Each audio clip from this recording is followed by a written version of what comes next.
Mheshimiwa Rais, mwenendo wa hati za ukaguzi.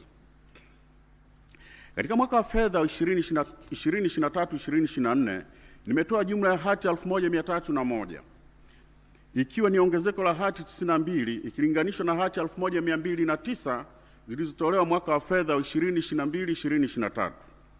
Kati ya hati hizo nilizotoa mwaka huu, hati 220 zinahusu tawala za mikoa na mamlaka za serikali za mitaa, hati 218 zinahusu mashirika ya umma, hati 513 zinahusu serikali kuu na hati 19 zinahusu vyama vya siasa na hati 332 zinahusu miradi ya maendeleo.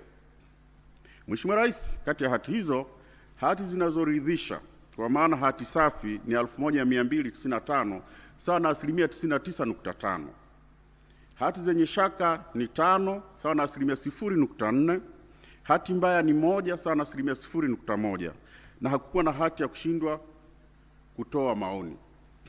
Kwa ujumla, hati za ukaguzi wa hesabu zinaonyesha kuwa utayarishaji wa hesabu unaridhisha na unaimarika na kwa kiasi kikubwa unazingatia taratibu na kanuni za uandaaji wa hesabu za kimataifa.